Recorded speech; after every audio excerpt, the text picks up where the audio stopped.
Hello friends, my name is Dr. Borse. I am a professor at Imperial College of Engineering and Research, Pune.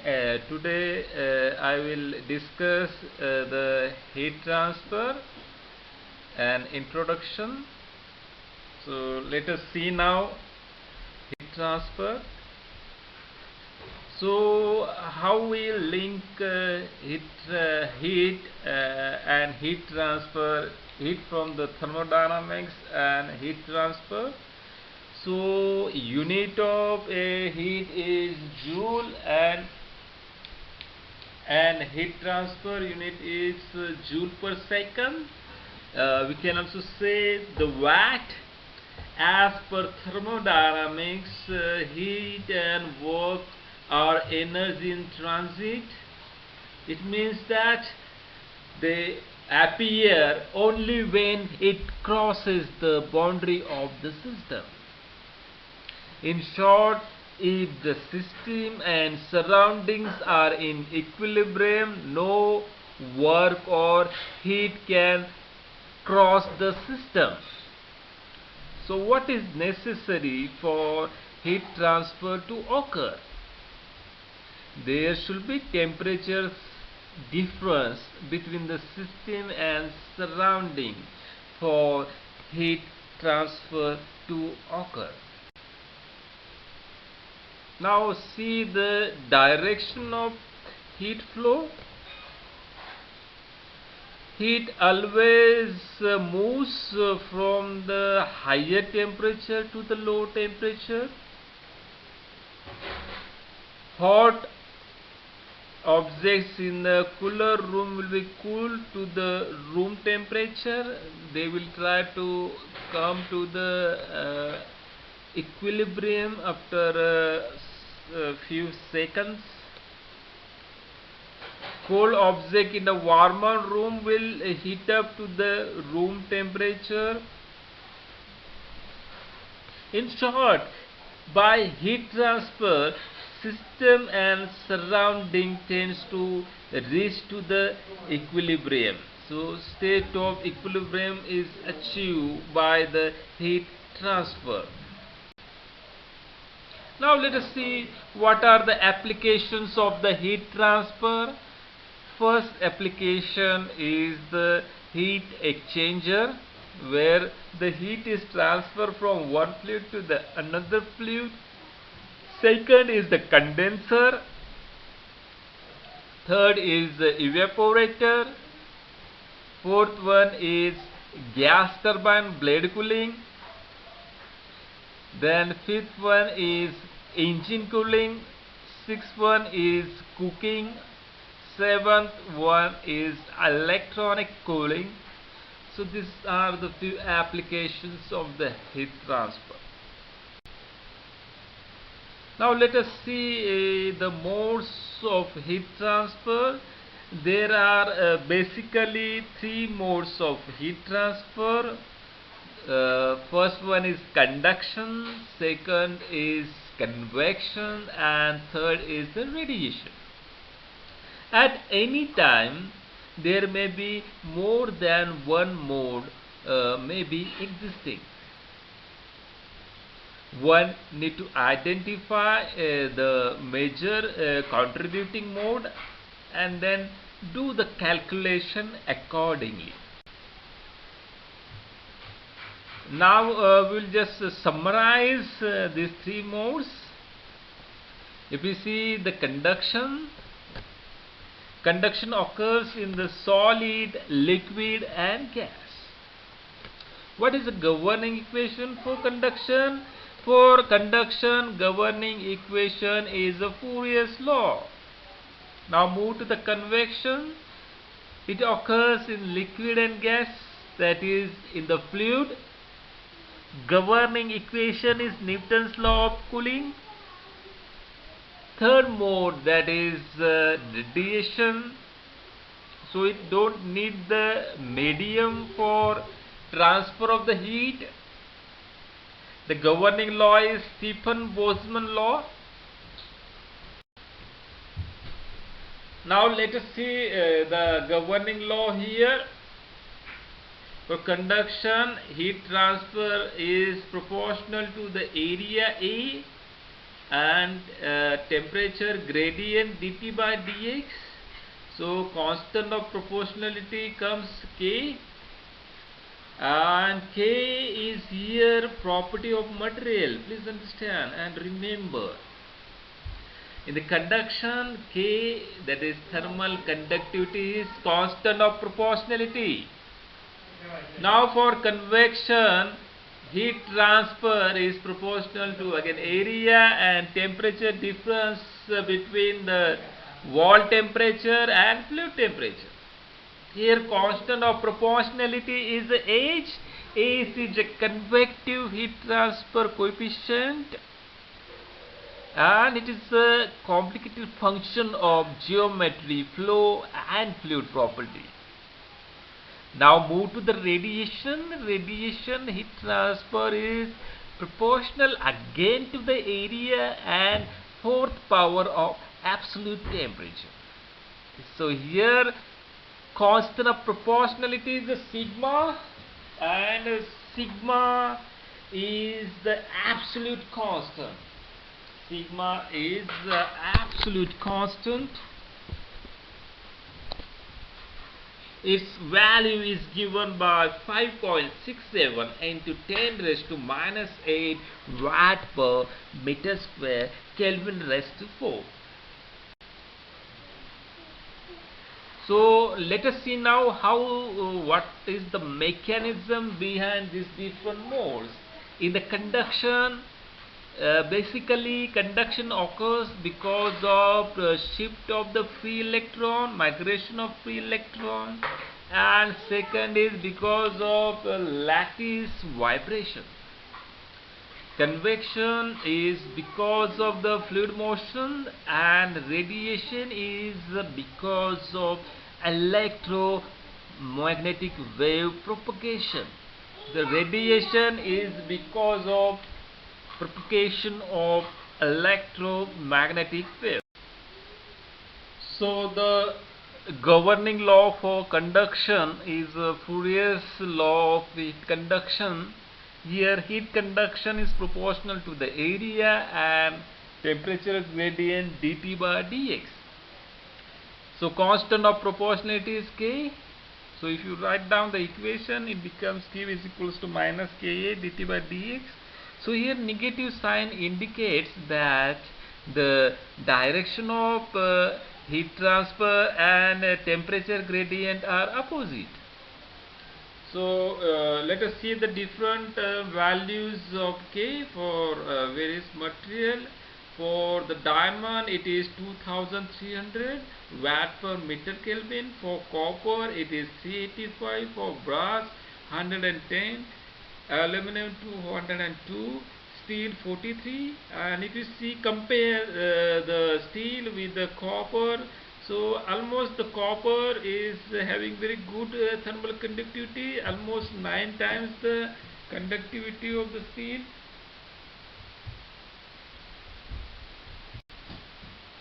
Now very obvious question that will come in your mind, that why we feel metal colder and wood as warmer if both are at the same temperature. The answer is very simple. A metal is having very high value of K as compared to the wood. So when we touch the metal, it conducts the heat from the hand very fast, and as we lose the heat we feel little cold. But if in case of wood, K for the wood is very less, so it conducts very less heat from our body and we feel the wood as warmer. Now let us move to the second mode, that is convection, and governing law is Newton's law of cooling. Heat transfer is proportional to the area and temperature difference Ts minus T infinity. Here a constant of proportionality is H, called as convective heat transfer coefficient, having the unit watt per meter square Kelvin. So please understand Ts is the surface temperature here, and governing law is Newton's law of cooling. Heat transfer is proportional to the area and temperature difference Ts minus T infinity. Here a constant of proportionality is H, called as convective heat transfer coefficient, having the unit watt per meter square Kelvin. So please understand Ts is the surface temperature here and T infinity is the fluid temperature. So here the heat transfer is because of the fluid motion. Heat is transferred from surface to the fluid. Based on how this fluid motion is created, this convection is classified as natural convection and forced convection. Let us now see the diagram. On the left hand side, natural convection. On the right hand side, it is the forced convection. If you see, the H for natural convection is small, very small as compared to the H for forced convection. It means that for the forced convection, heat transfer is more. For natural convection, heat transfer is less. As to start the design, heat transfer system design, first design for natural convection, and if the natural convection is not enough, go for the forced convection, because for the forced convection we will need the operating cost for operating the fan, blower, compressor. Natural convection. In the natural convection, fluid motion is created naturally. This motion is because of density difference. The location where there is higher temperature, density is lower, and the location where the temperature is low, density is high. So lighter fluid try to moves up and heavier fluid moves down. This create the flow of the fluid, and this is called as natural convection. So this is because of buoyancy forces.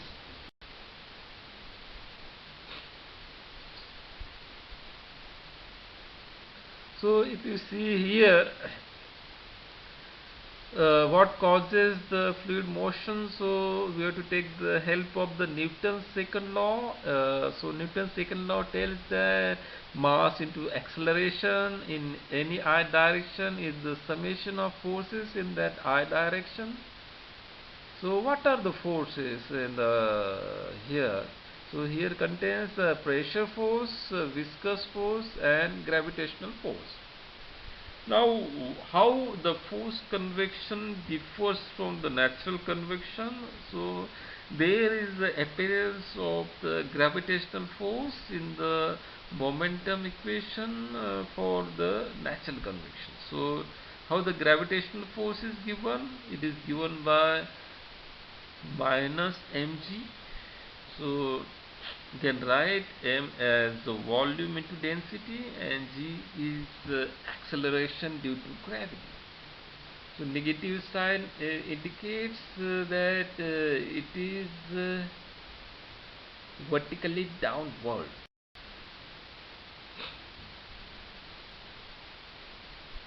Now this will help us that for natural convection to occur, it needs the favorable condition to happen. For natural convection needs favorable condition to happen. Like you can see, if you want to put the heater, it should be placed on the ground so that after heating the air will rise up, and for cooling the space, air should be dropped from the top. So you can see both the example room heater which is placed on the ground, and the refrigerator, the freezer, is placed at the top. So for natural convection to occur, we need the favorable condition. Now let us move to the force convection. Here fluid motion is imposed with external agencies like the fan, blower, compressor or the pump. As here these external agencies need the energy, and energy needs electricity, and electricity needs the money, so indirectly it needs the operating cost. The heat transfer coefficient for force convection is higher than natural convection, and hence more heat transfer is possible for the force convections.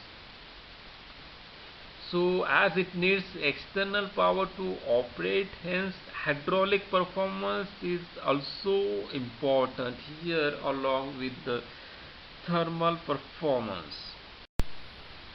So now we can use electrical analogy for doing the analysis of heat transfer circuit. So what is the Ohm's law which is used in the electrical engineering? So it tells that current flowing through the resistor is equals to potential difference delta V across the resistor and divided by the resistance. So the current flow is given by the voltage drop divided by resistance.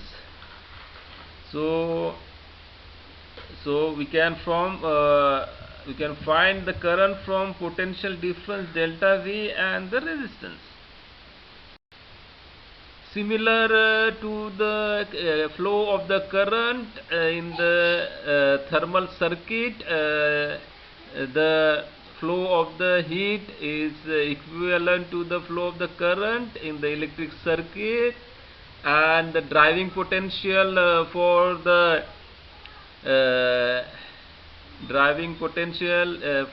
heat transfer is temperature difference, that is delta T, and divided by the thermal resistance. So from this equation we can find the thermal resistance, and similar to the electrical circuit we can analyze the thermal circuit. So the temperature, so we can find thermal resistance by dividing we can find the thermal resistance by dividing delta T by Q. So now let us apply this electrical analogy to the conduction, convection and radiation. So we can find now thermal resistance by conduction, R therm, by dividing delta T by the Q. So we get thermal resistance for the conduction as L by K. L divided by Ka, where L is the thickness of the wall. For the convection we can find thermal resistance as 1 by Ha. For the radiation, the thermal resistance is 1 by HRA, where HR is radiative heat transfer coefficient, which is epsilon sigma T1 plus T2 into T1 raised to T1 square plus T2 square. So this is the HR which is the equivalent radiation coefficient in the convective form. Now we can see how it is calculated, HR.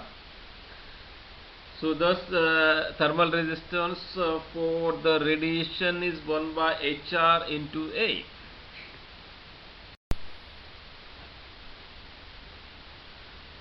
Now how to identify whether the given circuit is in the series or in parallel, or given resistances are in series or parallel. So there is a simple guideline for this. Similar to the electric current, if the same electrical current is passing through all the resistances, then the resistances are in series. In the same way, if the same heat is passing through the resistances, then the resistances are in the series. Now, for parallel, if the electric current is splitted and then it passes through the current is passing through all the resistances, then the resistances are in series.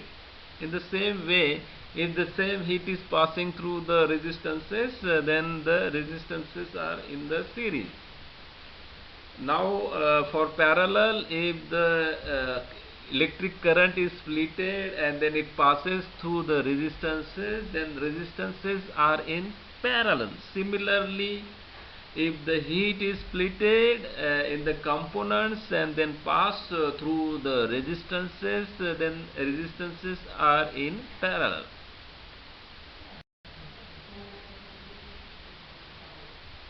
Now, why we use this analogy, the purpose being here to solve the complicated problem containing many resistances which are either in series, parallel or combination. Now let us see one simple example. The wall is there, a slab is there, and on one side there is hot fluid, and another side there is a cold fluid. Hot fluid with the temperature T infinity 1 and the cold fluid with the temperature T infinity 2. Now based on this we can write the resistances. Now if you write these resistances, first on the left hand side it is the thermal convective resistance, then the wall slab is having the conductive resistance, then the fluid on the right hand side is having the convective resistance. So we can write summation of resistances 1 by H1A plus L by Ka plus 1 by H2A. So this is the total resistance of the system. Now we apply, if you write delta T, that is the T infinity 1 minus T infinity 2 divided by this summation of R thermal. So we can get the heat transfer, or we can now as here the same heat is passing through the all the resistances, so the resistances are in series as per the electrical analogy. So here what we have to do, we have to just add the resistances of convective resistance, conductive resistance, and again convective resistance. So we get the overall resistance of the system. Now there is one more application of this electrical analogy is for finding the contact resistance. So what happens when the two surfaces are in contact? The surfaces are not very perfectly flat, so there may be some gaps in between, and that gives rise the more resistance. And we can find this thermal resistance of the contact by use of electrical analogy. Just we have to write delta T by Q, then we can find the thermal resistance for contact. There's a delta T is temperature difference across the two surfaces at the contact.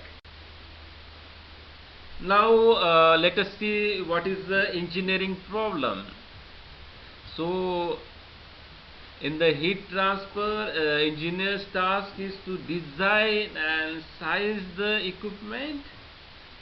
Hence purpose is here to either estimate temperature distribution or to estimate the heat transfer rate. Either, so the task is either to find temperature distribution or to find the heat transfer rate. Along with this, he or she is also interested to estimate pressure drop and calculate power required to operate the external agencies like pump, compressor, blower or fan.